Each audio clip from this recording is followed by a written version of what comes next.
Good morning everyone. This video is a continuation of the other two videos. We are discussing problems on fluid mechanics. So first two videos were about the properties of fluids, which were basically bulk properties, and today we are going to discuss a property of the surface of the fluid. So that is surface tension. It is a very important property of the fluid in the sense that we observe this mostly. The reason why the water droplets are spherical, the reason why insect is able to rest on a surface, so all this is due to surface tension. So we look at that. So basically surface tension is a property of the surface, that is it is only found at the interface of a fluid with another fluid. For example, here we can see water and air, or maybe a bubble that is made of like soap, water and air. So like that we see surface tension is a binary phenomena. That means it is due to the contact between two surfaces. So here first thing that should be noted is it is a contact phenomena, or you can say binary phenomena.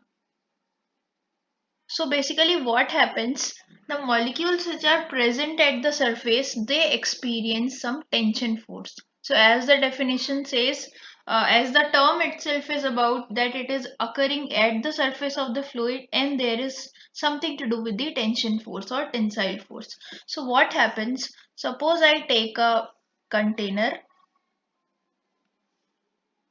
and then this is the free surface.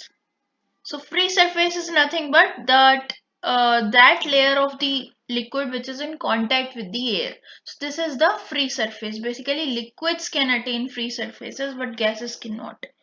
So because they are so random in their motion. So here you can see that the molecules which are present here. So basically, it is filled with any fluid. Let's say water here. So there are molecules present all around in this container. So molecules of water are present all around. Now, if you consider this molecule, what is happening? This molecule is surrounded by many water molecules, or many molecules which are of the same type as that of this molecule. So what happens? This molecule experiences force of attraction from all sides, that two equal forces it experience because all around the fluid is same. So this molecule, net force on this molecule will be zero because everywhere it is experiencing same force of attraction. But if you consider a surface molecule which is present at the surface, what is happening to this surface molecule?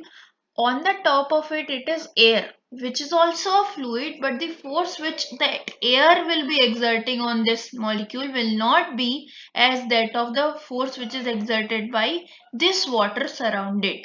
So what I'm trying to say is the force which it will be experiencing, sorry, it is the force of adhesion basically.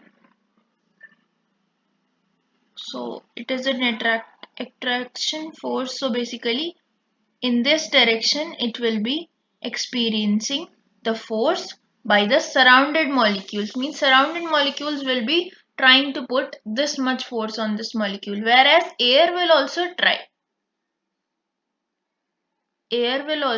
from all the direction, but this force comparatively is much larger in magnitude as compared to this force. Here it is air, here it is water. So what is happening? This particular molecule which is present at the surface is experiencing net downward force, and the same thing will be happening all around on this surface. So for example, this molecule also will be experiencing net downward force. Also, they will be experiencing forces from the surrounded molecules.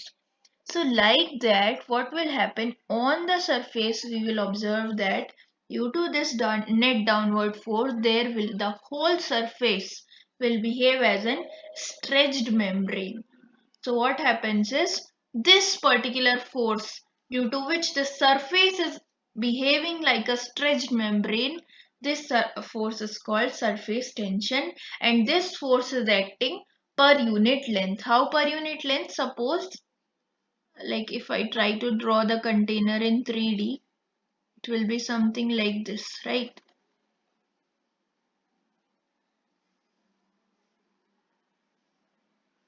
So what is happening if you take this surface?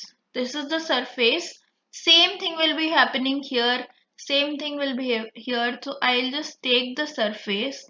So let's say this is my surface. So what I'm seeing, if you draw particular molecule here, so what will happen? This will be the force of attraction. This will be the force of attraction. So if you draw any particular imaginary line, what you will be observing that the force will be perpendicular, not perpendicular, basically perpendicular, but in tangential direction it will be.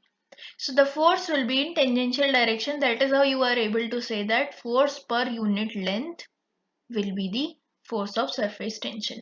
So, and please note down, it is the property, it is the property of the interface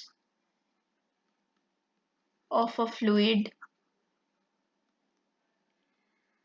due to which, due to which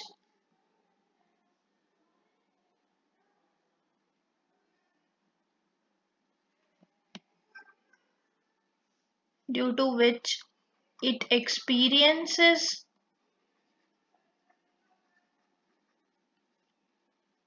a net downward force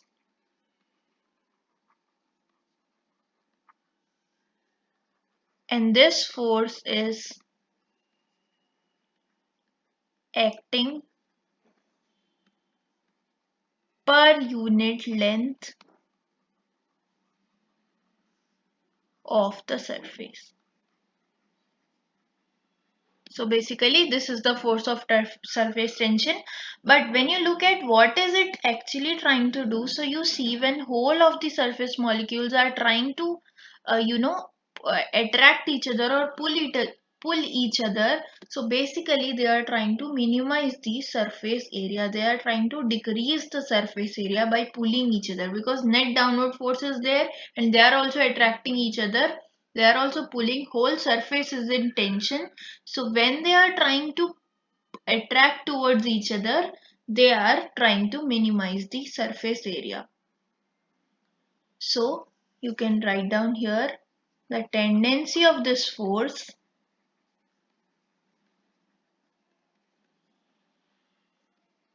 is to minimize the surface area.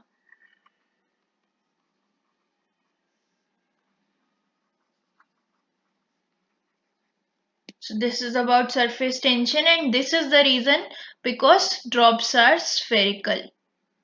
Because see, on the surface it is trying to minimize the area.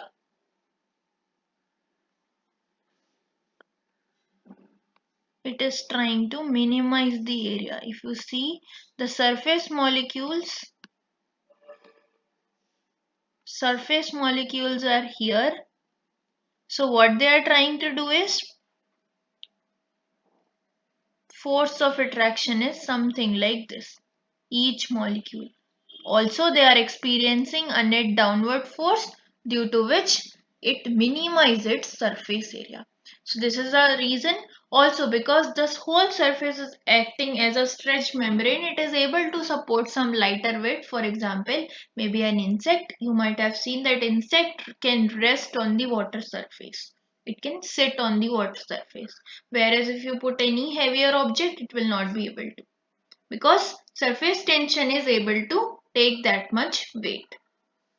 Now, we have seen this typical cases of surface tension for a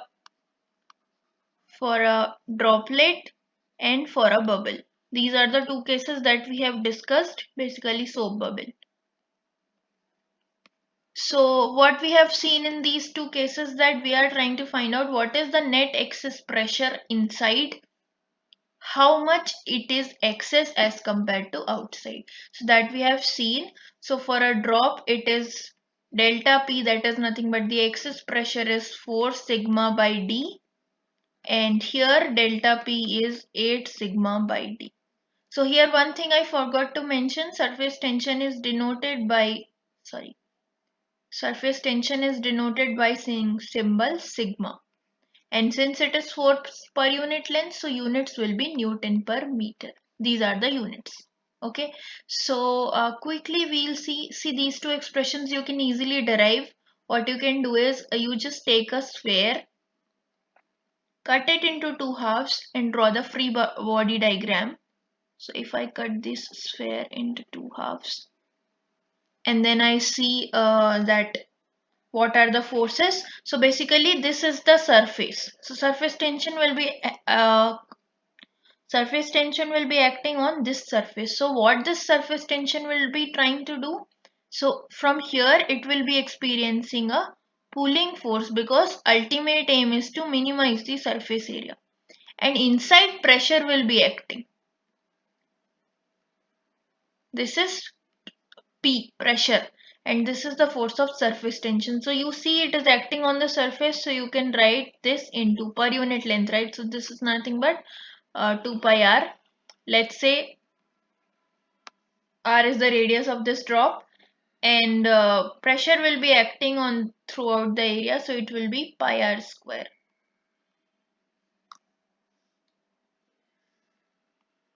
It will be pi r square or pi d square by 4. Anyways, you can write. So your force will be coming out to be as 2 sigma by r.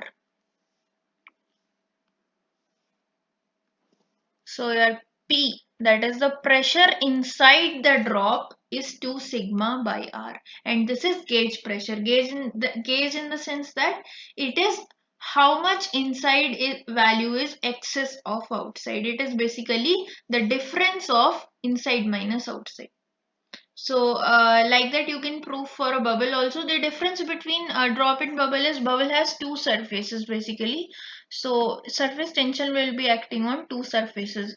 So both inside and outside is in contact with air for a bubble. But for a drop only outside surface is in contact with the air. Inside it is water. For a soap bubble inside it is air and outside also air. So there are two surfaces of contact.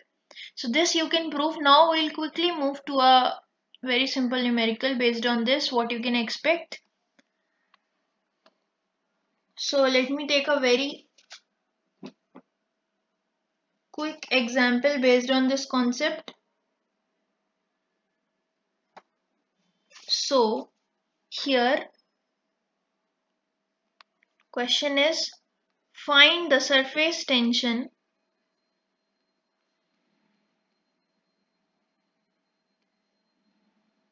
in a soap bubble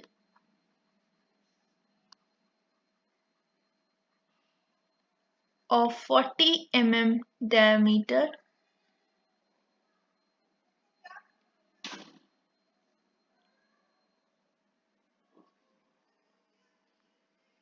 when the inside pressure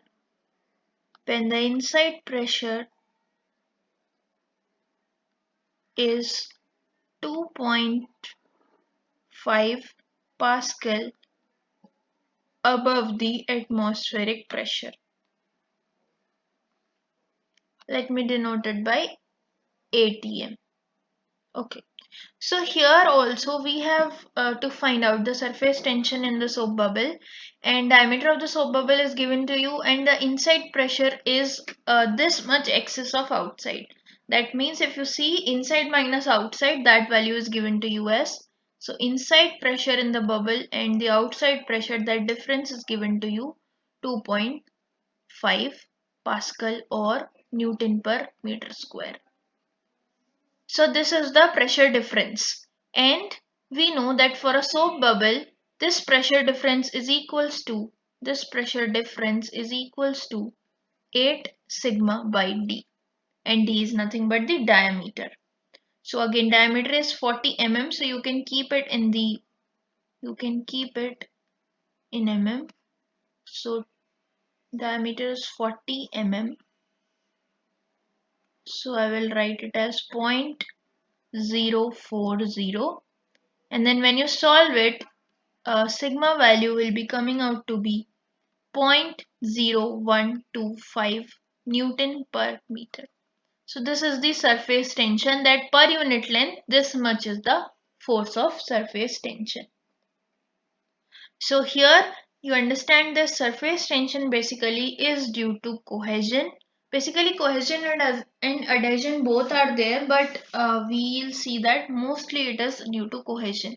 Cohesion is nothing but force of attraction between the molecules of same type. So as you have seen here, that the molecules which are present or surrounded, they are pulling it or they are applying a force on it. So basically it is a cohesion force. So this is it for surface tension. Now I'll give you one sample problem based on this concept only, and then you can try it out and post your answer in the comment section. If there is any doubt, that also you can mention. So please note that these are two important things. Other than this, you should know that surface tension is a contact phenomena. Always you have to observe that. Suppose for example in this case also it is a surface tension between soap bubble and air. So water and air, or water and air. It is not like one particular fluid. It is acting at the interface of two fluids. So you can note down the question. Question is that so surface tension, I'm writing it in short way. Surface tension of water which is in contact with air, this value is given to you as 0.0725 Newton per meter. You can remember this value. This is constant for water air interface at a particular temperature. So now the pressure difference. Okay, the pressure difference is excess pressure difference is 0.02 Newton per centimeter square for a water droplet. So this is a case of water droplet where excess pressure inside the droplet is given to you. Surface tension between water droplet or water on air is also given to you. You have to find out the diameter of that droplet. So find out the diameter of the droplet. So simple, you can apply for a droplet the excess pressure value is 4 sigma by d. Putting all the values of sigma and excess pressure, you can get the value of diameter of the pipe, diameter of the droplet, sorry. So this is it for surface tension at this level, and then thank you.